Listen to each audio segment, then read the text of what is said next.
Salut. Alors, petite vidéo rapide sur la France 2.0. Notre beau pays numérisé avec une volonté d'avoir un peuple éduqué informatiquement qui passait le virage du 2.0 avec un État 2.0. Mais dans les faits, on est quand même l'État est quand même putain, un niveau informatique qui doit être digne à peu près de ma grand-mère de 95 ans, quoi. Je sais pas, on paye des types chers pour arriver à un résultat qui est dégueulasse. Alors, je vais expliquer mon point de vue. Alors, ça a commencé sur une petite réflexion que j'ai lancée sur un live qui n'était pas de moi, hein, sur un live de quelqu'un d'autre. Voilà, il y a le sujet qui sortait de quand c'est que c'était la fin de la déposition des impôts sur le site des impôts. Et du coup, c'est parti sur le fait que, ben, suivant les départements, il y a un décalage. Donc, comme pour le système scolaire, les vacances sont pas toutes en même temps. Il y a un petit décalage de une semaine ou deux à chaque fois, suivant les régions. Et moi, tout de suite, je vois ça. La seule raison logique que je vois de, voilà, je vois pas qu'on nous considère comme des enfants. Moi, je vois tout de suite qu'il y a un truc logique derrière, c'est que l'État ne sait pas gérer ses serveurs, ne sait pas gérer un afflux massif de gens le dernier jour des impôts, et qu'aussi potentiellement les gens sont cons et attendent le dernier jour, mais bon, ça c'est un autre sujet. Et du coup, voilà, je lance ça sur live en disant, ben oui, ils font ça pour étaler un peu la charge du serveur et éviter qu'il y ait 65 millions de personnes qui se connectent dessus, ce qui est complètement faux parce qu'on doit être peut-être 20-30 millions de foyers fiscaux, donc voilà, qu'il y a 20-30 millions de personnes qui se connectent d'un coup, quoi. Et voilà, on est dans un pays sous-développé, quoi. Mais, le type qui faisait le live, la réflexion qu'il a sortie, c'est, bah, on est dans un pays, c'est digne du bled, quoi. C'est pas, c'est des magouilles de magouilles d'Africains de faire ça, quoi. Alors je vais pas mettre la France, le titre ça va pas être la France, ce pays d'Afrique comme les autres, parce qu'il y a le côté un peu, voilà, on peut me taxer de racisme, donc je vais pas faire ça comme ça, mais un pays sous-développé comme les autres, ça me va très bien. Donc voilà, je lance ça. Puis 2-3 jours après, arrive la fin des impôts, et là je vois passer une actualité qui m'a bien fait rire.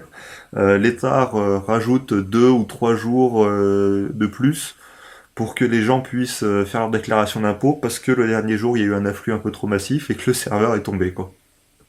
Donc je vois ça, je me dis putain, on est quand même dans un pays qui a un budget qui est assez énorme, donc un budget numérique qui est assez énorme. On n'est pas capable de tenir, d'avoir un serveur qui tient la charge sur un truc comme ça, quoi. On n'a pas les moyens financiers de payer un serveur qui tient la charge, de payer des informaticiens qui sachent programmer et qui sachent gérer un serveur. Parce qu'il y en a quand même des, enfin, je vais sortir l'argument d'autorité, hein, parce que voilà, je l'ai, autant le sortir. Mais mon taf, c'est ingénieur en informatique. Donc des types qui sont compétents dans le domaine, j'en connais. Moi, je suis pas dans le serveur, je suis dans le développement logiciel. Mais voilà, savoir gérer une charge de serveur, vous allez dans le monde du jeu vidéo, vous prenez n'importe quel ingénieur que vous payez à 40 000 balles par mois. S'il est sur Paris, 50 000. Et voilà, vous avez un type qui sait vous gérer un serveur, qui sait vous dimensionner un serveur et qui sait gérer un serveur des impôts, quoi.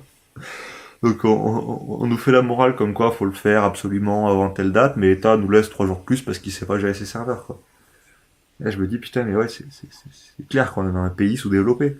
On est un pays qui a un budget numérique énorme, mais capable d'aller faire un contrat à quelques millions avec Microsoft pour équiper l'éducation, pour que l'éducation nationale fasse la pub de Microsoft, mais pas capable de se payer un serveur, quoi. Il faut arrêter de se foutre de la gueule du monde, quoi. Puis c'est pas une attaque tu la fais pas le dernier jour, une attaque tu la fais à l'ouverture et tu essaies de tuer le serveur tout le long, quoi. Donc, puis même s'il y a une attaque, il y a des protections contre les attaques des DOS, quoi. Il y a des lignes de service, il y a des attaques, je sais pas, voilà, je comprends pas. On est dans un pays sous-développé informatiquement, quoi. Est-ce que c'est une volonté de l'État de faire n'importe quoi, ou est-ce que c'est juste que c'est des incompétents? Puis il y a une autre truc qui est passé après, c'est le RIP, le référendum d'initiative partagée, qui, à son lancement, bah, les gens n'arrivaient pas à voter. Puis il fallait s'y reprendre 3, 4 fois pour arriver jusqu'à la dernière page et voter. Et là, je me dis, mais là, c'est même pas une gestion de serveur qui est mal foutue, là. Là, c'est un développement informatique qui est fait ils ont fait quoi? Ils ont pris un stagiaire de brevet, je sais pas, un stagiaire de, c'est quand le premier stage qu'il y a à faire? Un stagiaire de troisième pour lui dire, tu vas faire le serveur, quoi, tu vas faire le logiciel pour voter. Pas des logiciels de vote, il y en a un paquet, quoi. Il y a des paquets de sites qui le font, et qui n'ont pas le budget de l'État, quoi. Donc, puis je sais pas, on fait un logiciel à ce niveau-là, on le teste.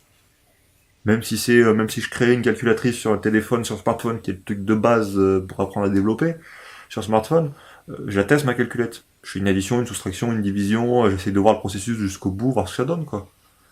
Dans mon boulot, je fais des logiciels pour les stations de ski.